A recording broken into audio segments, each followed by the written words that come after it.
welcome back. High-ranking members of the Catholic Church are wrapping up private meetings to discuss the future of the Church and the qualities needed for the next pontiff.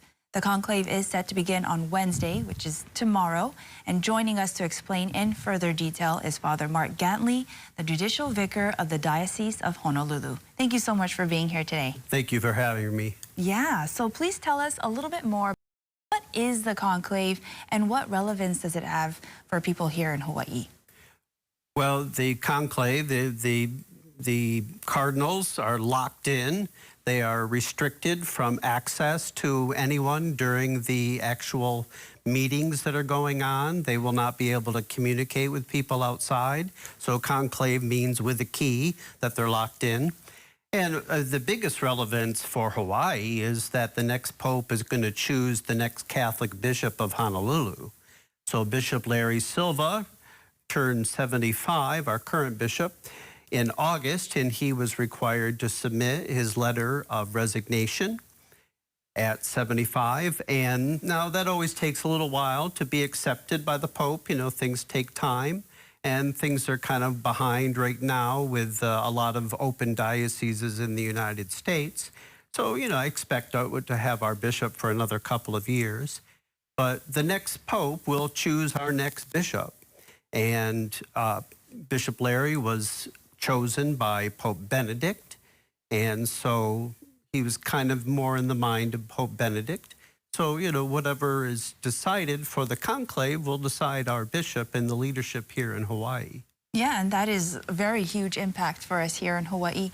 You know, you said that the Cardinals are pretty much locked in the conclave. And can you tell us more about the process of why so locked in, so secretive? Because the reason for the secrecy is for the sake of candor, so that the Cardinals can say what they need to say, that they can be blunt, if necessary, with problems in the Church. You know, there have been a lot of problems in the Church. Everybody kind of knows that. The Vatican right now is having tremendous financial problems that they've had. They've been running major deficits. The pension fund for lay employees at the Vatican is very underfunded and is a real problem. So we need reform at the Vatican. Now, the Church has done a lot of reforms in terms of preventing sexual abuse, but, you know, it's been a certain lack of transparency with that, you know, and it leaves people wondering, well, what exactly is going on? How is this working? You know, suddenly, someone disappears and we don't have any real explanation. Now, maybe the Church internally is handling it correctly, but there's no real sense of that by people. So having a lot of reforms is really needed. And of course, the greatest need in the Church right now is to preach the gospel in an increasingly secular world, in a world increasingly going on without God as important in the world.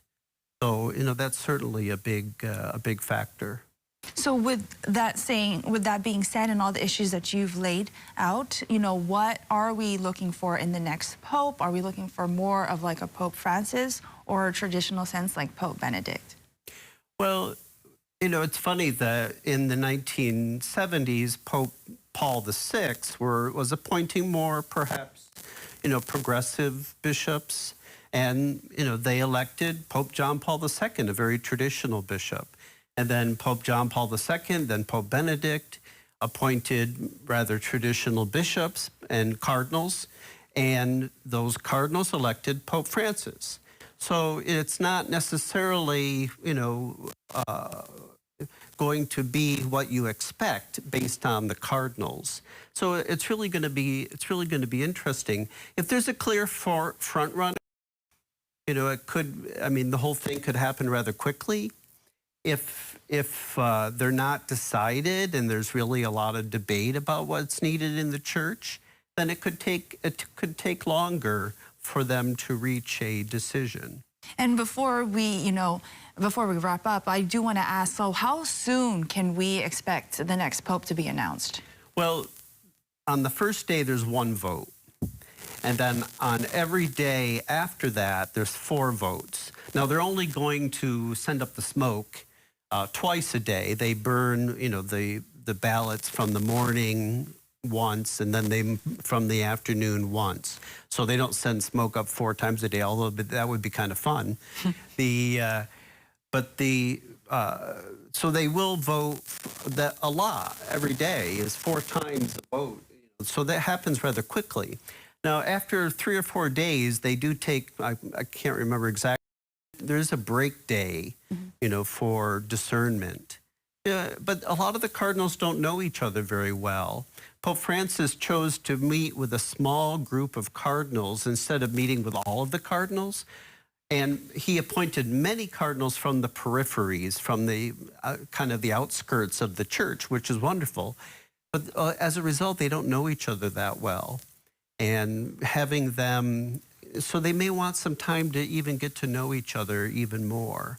They had the general congregations before the conclave began, and that helped the cardinals to deal with practical little matters, but it also helped them to get to know each other a little better. But, they may need the time in the conclave as well.